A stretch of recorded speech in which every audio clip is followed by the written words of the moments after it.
Our world continues to change and push us in ways we have not been challenged before. On this show, we talk about these challenges, how to be aware of them, face them, and overcome them in your life. This is David Waldas, creator of the Aligned Living System. And I'm Nick Musica, Aligned Living Coach. Welcome to the Aligned Living System podcast.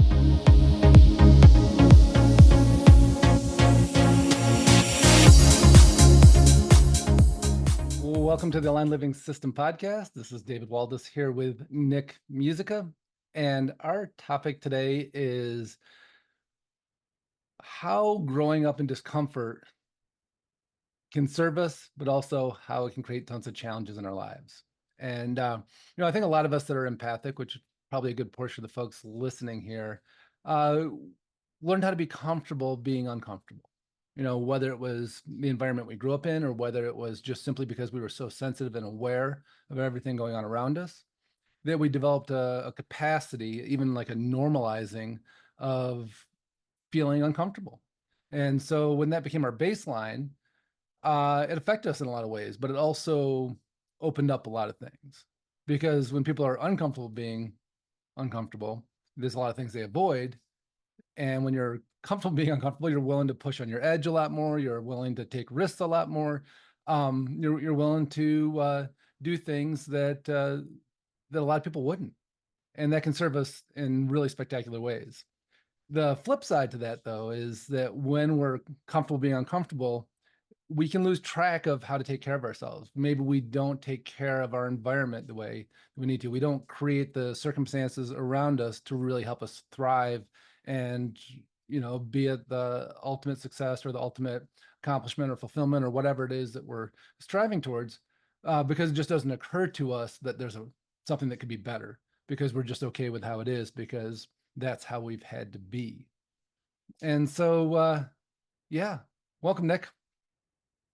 Howdy, David. Good morning. Welcome back. Thanks. Yeah, it feels good to be back in the States, as fun as Europe was. I was just saying, it's so nice to go to the grocery store and recognize the food and be able to take care of my diet in a better way. Yeah, read all the ingredients. Yeah, on the US food. Instead of sitting up with my phone and Google Translate going, Yeah. what the hell does that say? Yeah. But it's okay because I was comfortable being uncomfortable with it. That's great. That's fantastic. Yeah. So there's a lot of folks who grow up in situations where things are wonky, and that becomes their normal. Yeah. You know anything about that? Maybe a little. A little? Maybe just a little. Yeah. I'm part of the group. And then you walk through life as if that is what is normal and to be expected, and some therapists would call that conditioning or trauma or whatever the right bucket of words are, but it's in that spirit of things.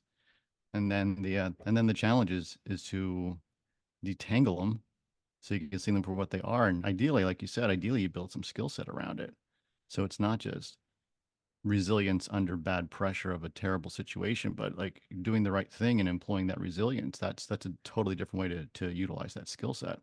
Yeah, and I think it starts with an assessment, right? Because like I said, if we're empathic, the world's pretty uncomfortable. It doesn't vibrate at a very high frequency. Constantly there's negative emotions around us.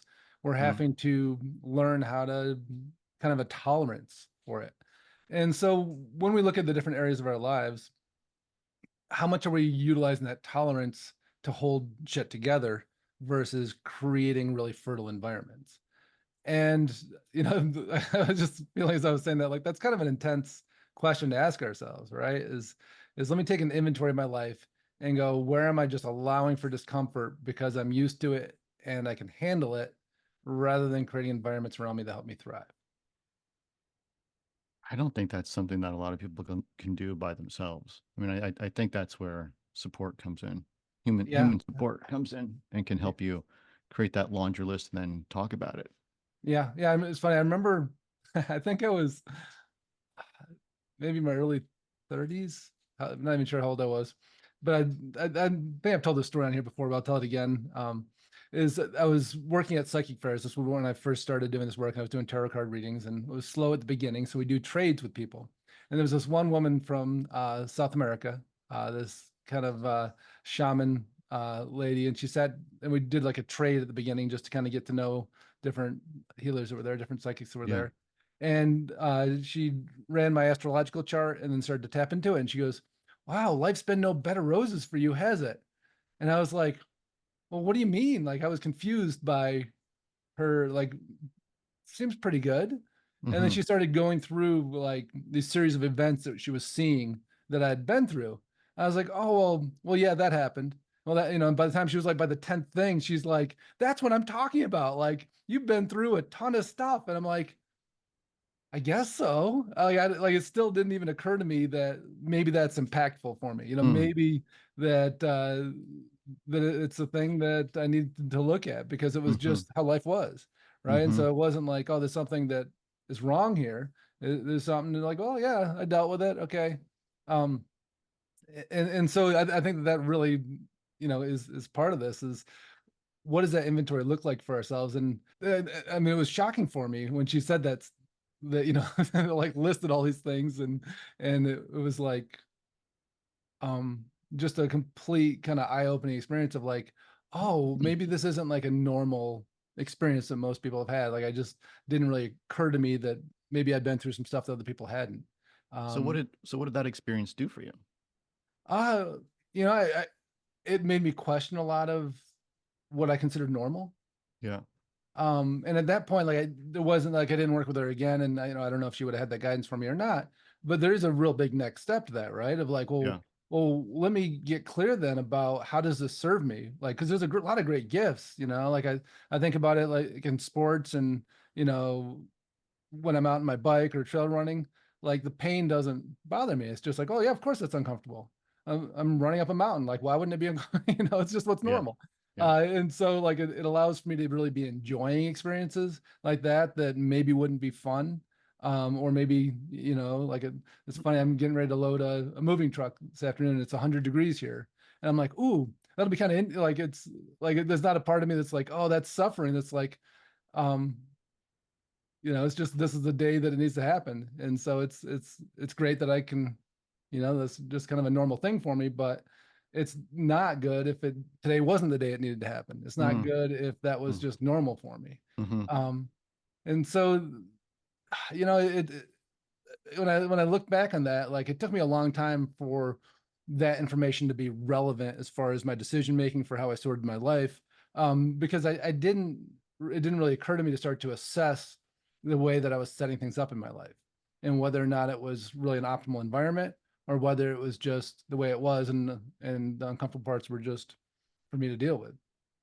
Got it. Got it. Well, there's a lot there. Yeah. Uh-huh. Yeah. Yeah. And so are you asking yourself that same question right now? Where where I, am I I? I haven't gotten there. I was tracking you. Um, yeah, I mean, similar things. It would be, here's how it showed up. I think I really started to understand it when you and I went to Brendan Burchard. Oh, interesting. Yeah. Yeah, I mean, at least a piece of it. Hmm. And there was an exercise where he said, "Okay, everyone, break out your pens and papers, and I want you to write down your relationship with money." And I was like, I felt sort of confused, Right. and I was like, relationship, I'm writing relationship with money, underlining it multiple times because I can't, like, nothing's really showing up for me. And then I said, or I thought, I don't remember, but like my relationship with money, like we never had a lot, so I never expected a lot. I was just Yeah. like, Yeah. oh shit, like, and that's the relationship right there. Revealed. Oh yeah, yeah. Like it was such a block, and then it was all just magically like you pulled the tablecloth off, and you're like, there it is. There's like, you Yeah. want to see the wood with the glass on it. There it is. It's staring at you now, and it was just so clear. And I was like, damn, like that was a thing, right? And then you start to think about, or I Hmm. started to think about, like being in high school and spring break, and I'm like, spring break, what the hell is that? Yeah. Yeah. Like I don't. I mean, maybe there would have been a chance to uh go skiing and all doing all those things, but I just never felt like that was something I should ask for. Or that And was so there, available to you, right? yeah, and so maybe, but also, I mean, probably not. Yeah. And And I, that's for other people. Maybe that's for people that yeah, have other, whatever the opportunity is, something's different yeah, about them or their life that's available yeah, to them, but not to me. yeah. And then I remember things changing when a buddy of mine was in Hawaii, and he went there for an externship. He was doing Hmm. some studying, and he pinged me a couple times. He's like, "Come out, stay at my place. We'll go for a surf." And like it was so far removed, like to go fly not just to Hawaii, but like over the continent. Like it just wasn't something that I've done up until that point. Yeah. Yeah.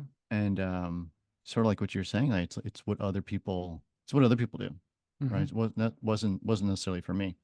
And then I forget who I talked to, because he sent me like a final email. It's just like, look, I'm leaving in 2 weeks or whatever it was. Like you should Yeah. get here. Yeah. Yeah. And I remember talking to someone, and they're like, well, why don't you just go? And like it was just a simple Yeah. question. The invisible barrier, right? Yeah, and I was like, I don't have a good answer for why I just shouldn't go, right? Hmm. Like my job didn't really care. I didn't have any other obligations. So yeah, just plunk it down on the credit card and like, just go. And so I did. And it was pretty great. And that sort of opened up the possibilities of, well, maybe I should start thinking a little differently about things. Yeah, yeah, and then I can set it up how I want. It's funny, even like my workspace. Granted, I've been traveling a ton the last bit, so my workspace is mobile. But it was so fun to go through and set up my office from that perspective of like, what's optimal here. Mm. And I'd seen some other people's offices that there were certain things I really liked, and so like for group stuff, I ended up putting a big TV behind my computer so that when I'm on Zoom, I can see everybody really well, and then putting a good camera right behind that, and then having it all set up where when it was time to do that, like I just sit down, have the backgrounds already set, like just how much having that space and that environment just helped to step right into that role and the ease of it because it was optimal. And when we create optimal environments around us, I mean, there's an interesting element of that because creating an optimal environment around us sets us up for success, right? It sets us up to be able to do things at a higher level, but then it also sets us up for not having obstacles. And so this is the other part of this discussion is that when we're comfortable being uncomfortable, it means we're comfortable with obstacles around us all the time. And when we're comfortable with obstacles around us all the time, we get contained, we get limited, and it makes sense because, well, I can't do it because there's a wall that way, there's a wall that way, there's a wall Mm. that way, there's a wall that Mm-hmm. way. Mm-hmm. And so when we start to create optimal environments around us, there's often an upper limiting experience because now there's not a reason I can't move forward. And, most of us don't solve that because at an unconscious level, we know that we're taking away the barrier that, puts us into this open free fall of possibility and ways that we can show up. And so there's a piece there that there's a couple stages to this. It's like what happens when I start to really look at how do I make my relationships optimal? What to support me and what I'm doing? What Yeah. does it look like when I create my environments? Yeah. And like as simple as a computer setup, I'm using a record or the mic stand or like Yeah. ordering these extra things or setting up these extra things, to make it more optimal. It takes away the obstacles. Yeah. Yeah. And Yeah. when we take away obstacles, we're left with ourselves, and then we realize we're the obstacle. And that's ultimately it's great Hmm. news because if we're other people, what are we going to do? But if Yeah, it's us, then we have some work we can get right into for and sure. take care of it. Yeah, that's something we can, in the spirit of controllables, that's Mhm. that's one of them we get to control is our own behavior, our own actions, our own feelings. Yeah, yeah. And Yeah. so kind of a couple stages to this. First, starting out with the inventory, so to speak, Yeah. and looking at what needs to be optimized, what are invisible barriers, what are the things that I'm not doing just because I'm comfortable. And even as you're listening right now, taking a look around, like if you're in a car, look around your vehicle. Is it set up? Do you have the things in your car that you need? That like how often do you go like, oh, I wish I had napkins in here. Well, why don't you have napkins in there? If Hmm. you're sitting in your office right now, is it set up the way that sets you up for things to be, uh, you know, far smoother and flowing, or do you keep stuff in place that, or don't put things in place, don't systemize things, because we're just used to having obstacles around us and it doesn't occur to us. Mhm. Yeah, the manufacturing of obstacles. Yeah, or even just the complacency of them, Mm. just leaving them in place. Hmm. Yeah. So let's review. There's inventory. Where am I? What's working for me? What's happening? Right? And then we have analysis of those things. What are in my control? What are not in my control? And there could be some analysis around the gifts of those things, like how I respond to those things historically, Mhm, right? And it's sort of in this negative pattern. mhm, But if we develop skills to bring over into this other path that we're better suited to be on, mhm. that could be a huge leverage point for us.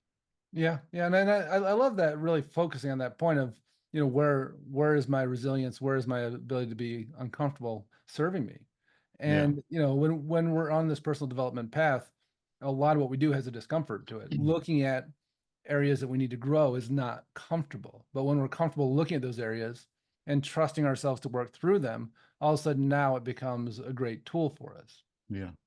you Yeah. know if we don't get to doing that because we never took care of the things in our environment, and now we're all sideways dealing with stuff that because we have a suboptimal environment or suboptimal relationships, or all of these things that are distracting us, then our resilience and our comfort with discomfort just works against us. And so, like any part of us that has a kind of an extraordinary component to it, like an outlier, we can use it to support us or we can use it to bury us. Yeah. Yeah. So I vote for support, even though You sometimes look like you're reassessing your whole life right now as yeah, we're I'm talking. just like putting the pieces into place and just seeing how they move around. It's like, yes, support is obviously the choice, and it's just like it's the harder choice, right? Because it feels so easy to just sort of be in the bad patterns. It's easy. Yeah, It feels comfortable. yeah, and I It think about it doesn't like work. in form of kits too. Like a lot with sports. Like I'll go out and I'm gonna go for a bike ride. I know, okay, there's the lube, there's the rag from my chain to wipe the lube off. There's my Yeah, bike pump. There's my shoes. yeah, Okay, there's my helmet hanging right there. There's yeah, my pack with everything in it. I need to move one thing from my road bike to my mountain bike, and I'm good to go. And I have a system yeah. rather than wandering out into the garage and going, where the hell's my helmet? Like, Oh, because I that's didn't my have a hook system. for it. Yeah, that's my system right now. Now it's an hour later and you're like, shit, now I got to go for half the ride I was going to go for it because I couldn't Yeah, find, because my yeah, helmet was actually underneath my workbench instead of hanging on the hook that I created for it. Um, yeah, yeah. Yeah, I need some I feel like we're organizational messing help up in the your life garage. right now, Nick. But certainly in the garage. We're going to put you into a healing crisis. Let's start with the garage. The garage is a mess. I don't know about the person who manages the garage, but the garage is definitely a mess. Yeah, how often have you set out to do something and then spent the next hour like arranging shit so that you could do it? Oh my God. Yeah. I mean, it's like when you go, like this box of things has to get thrown out, and then you go through and you're auditing each and everything in that box. Like, I thought you were just going to throw out the box. Well, that's until I open the box. Yeah, that box full of stuff that I'm really comfortable with discomfort, and so I was okay with that just sitting there. I didn't even see it. That's how comfortable I was with it. Oh, I'm good at that. Forgot it was Yeah. there. Yeah. Yeah. Yeah. What about that container up there? What container? Mm-hmm. Yeah. Yeah. Yeah. Yeah, Yeah. What? so Okay. Good. I think it can get overwhelming really quick too when we start to play this game of assessing. Where am I just allowing because I can deal with discomfort, and so our brain can jump in different places, and I think that you know, as you're starting to explore this, you probably already have, like, just having this discussion or listening to us probably started to spark different thoughts. Maybe you're angry with somebody right now for the way that they're limiting your environment, or maybe you're angry with yourself, or you're looking at situations and you're wondering, how am I going to change this? But the truth is too, quite often it's micro adjustments. Hmm. And I think that sometimes this work scares people because a lot of this is clarity. When we have clarity, we have realizations. When we have realizations, shit needs to change. And I think there's a fear that it needs to change in massive ways. And sometimes it does, but a lot of times it's just small incremental adjustments. Maybe it's going out to your car now and going, God, how many times have I reached for a napkin and it's not there? How many times have I like, needed to find my insurance card and it's like I have no idea where it is. Like, why isn't there a place for it? Why isn't there a set thing? And to me, like growing up, I didn't have anything systemized. It was all Mm, just, piles of stuff kind of thing. Maybe like things didn't really necessarily have a place most of the time. yeah. And so like once I started to play with systemizing stuff, like how fun that became, because it's like, oh my God, I have everything that I need right here. Um, it's it's funny. Like one of my things that would drive me crazy is my daughters would steal my fingernail clippers all the time. And so like I would hide them. Like I had a special hiding spot for my fingernail clippers because for years, like I would go to clip my nails and I'm like, who has my nail? Like I go to open the medicine cabinet, who has my nail clippers? And like, go to my one daughter's room. I don't have it, Dad. Go to my second daughter's room. No, it's not me. Go back to the first daughter's room. And then I'm like, oh, isn't that it? Sitting on your night table? Like, oh, that's right. I forgot. I was gonna put it back. I'm like, all right, here's the rule in the house. Nobody touches my clippers. And then I found a spot to hide them. But it was like it was to me, it was kind of this representation of wasting my time because I was comfortable with just going through that motion every time I went to clip my fingernails. And Wow. at one point, it occurred to me just how absolutely ridiculous it was. I think I went to the drugstore and bought everybody a bunch of Mm. clippers. Like, these are yours. These are yours. These are not yours. I'm just imagining your clippers like the bathroom key at a gas station, right? Like it's Yeah, it was, tied to this heavy thing that or a chain that's 20 feet long goes out the front door and then goes into the hole in the bathroom. And you're like, I can't. This is what really is this how they set up the key? It's on a 20-foot chain. People steal the key. they'll leave with it. Yeah, absolutely. But Wow. I mean, it can be as simple as that, right? Like every time I go to clip my nails, it was a 20-minute start to the experience Right. because I had to Right. go figure out who'd put them Right. somewhere. And then some days it wouldn't find them. And then, my daughter would come to me like 3 days later going, hey, look what I found in my room. Right. And thought I'd be excited, thank you, Yeah. sweetie. Yeah. Oh man. Yeah. I remember watching my sister like borrow the car to go someplace. And my dad comes out and he's like, did you check the oil? And she's like, no. Like what? 17, 18, however old she was. Like she doesn't check the oil. Check the transmission fluid. No. How about the power steering fluid? And like I'm watching this inside, outside. I'm doing whatever I got to do, and I come back out like it's still happening. Like it's all just still happening. It's just like because this had to happen now because no one was keeping tabs on it Yeah. or whatever the reason that was happening. I don't know, but it was just this disruptive thing like where oh this fits in right here right here it fits in right here right now versus a system where every Friday we do the thing or every like now you just like you gotta text you get a call you gotta whatever it is like there's a system for maintaining your car like when it Yeah. needs these things checked out but back then it was dad's random wish to check the oil right about now at 4 o'clock on Thursday. Yeah. Where all of a sudden there's a massive urgency. Yeah, Yeah. yeah. Like, oh my, it just occurred to me after 3 months, it hasn't been checked once. Okay. All right. Yeah, it's funny being on the road so much lately. Like some of my systems I haven't had in place, and it's amazing how much it's thrown me off. Like when I'm home every morning, I get up and I have my bring up my notes and go through and check this is what I need to do.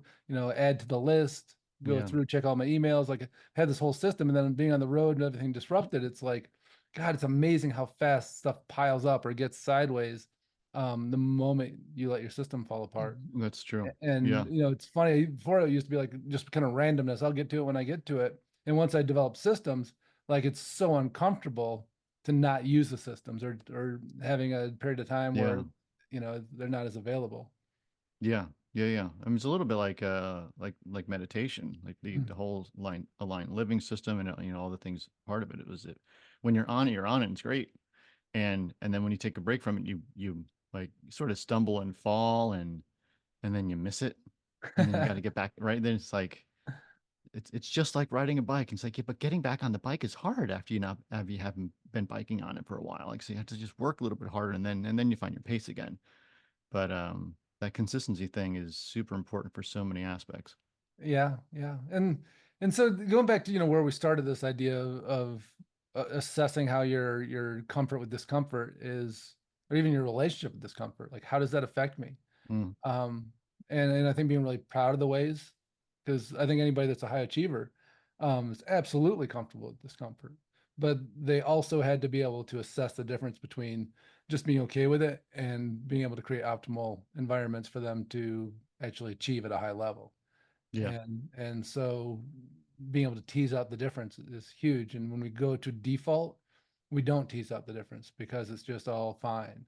Um, and then it needs to add up, and all of a sudden there's urgency. And now 3 o'clock on a Thursday, we haven't checked the oil in 3 months, and we're freaking out. Yep. And Yep. we need to get a system for that. And Mm-hmm. We sure do. then yeah. So what's your area of life that you're gonna look at and see where you're complacent and comfortable with the discomfort rather Man, than I don't know. You brought up garage, you brought up car on the inside. I mean, there's the world is my oyster right now. I can so many fertile environments for. I think just pick one. I just need to start with one and get that thing moving. Yeah, Mm-hmm. for me, it's actually creating a better travel kit for me. Mm. And I just did, like, I bought a mic stand for this, which actually got stopped in the scanners at all the airports. I don't know what they thought it was, but I'm like, oh, okay. Also put it in my check bag instead of my carry-on. Got it. Next step for my travel kit. But I think I needed just a handful more things for my travel kit to make sure that it's easy and it's systemized. Yeah. Um, like even as simple as things as backgrounds and um, Yeah. stuff that easy fixes. But if we don't take care of them ahead of time, then we're scrambling at the last minute. Totally. Totally.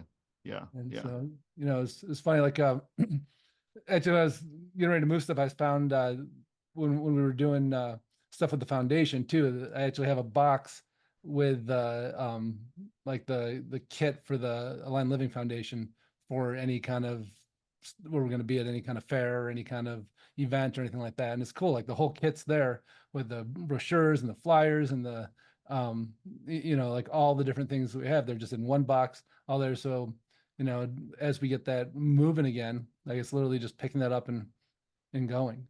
Um, and just how cool that feels to have everything organized in that way. And what that can also mean is having more than one of something, you know, and how, like, it never occurred to me, like, well, I don't know, maybe I think of it like as a bike pump, Mm. and I have a different bag for my road bike, or I use my jersey for my road bike and I have a bag for my mountain bike. And so I was like kind of switching stuff back and forth. And I'm like I just need to get two of them so that I don't have to like Yeah. sort. Yeah. And then it's an easy, now there's two kits that are complete. Yeah. Um, Yeah. I did that with something. I couldn't tell you what it was, but it felt so wasteful to get a duplicate of it. mhm, And so I resisted for so long. And I remember the feeling of just like going, oh, forget it. Like this is so frustrating. Like, and I forget it sometimes. And then yeah, whatever happens, happens. And it's such an easy solution, right? yeah, And I finally got the duplicate and it was great. It was just yeah, like the problem just goes missing. And yeah. then and it's okay then to go buy the next one when one of them breaks or whatever it is. I wish I remember what it was, but it just made everything so much better, Yeah, easier. and thinking about it differently, like how do I optimize this environment? Pick an environment that you spend time in and say, how Yeah. can I optimize this? And when I think about my office, like how do I optimize it for group stuff? How do I optimize it for one-to-ones? How do Yeah. I optimize it for when I have to go through and take care of my email stuff? How do I Yeah. like there's all these different things that need to be optimized, but instead of just going like, oh, now I gotta, like making difficulties and obstacles that don't need to be there Yeah. just because Yeah. we're comfortable with them being there. Yeah. I mean, there's a cognitive load with these things that we jump through the hurdles for, right? Yeah. If this wasn't it, this was certainly one of the instances. I have multiple surfboards, and I used to have more surfboards than leashes, right? The device that connects to your surfboard to your ankle, so when you fall, the board doesn't go magically on the rocks for Yeah. 20 yards to shore. And I would for bigger boards, I would sort of share the leash, Yeah. and until one day I got to the beach and I forgot to bring the board. I got the board, but I didn't bring the leash. Yeah. So now I need to make a decision. The Like, $10 leash. yeah, right. 20, but yes, right. Yeah. Right. So now, like, is it another 20 minutes back home to get the Mhm. leash, or do you go buy a leash and then you go back, like, and you lose the parking spot, and like, there's this whole domino effect that happens, Yeah. versus just get the freaking leash. Like, what's the problem here? Yeah. Yeah. Mm-hmm. Simple, simple, simple. Simple. And then as soon as we remove those obstacles, we're left with, well, shit, there's no obstacles.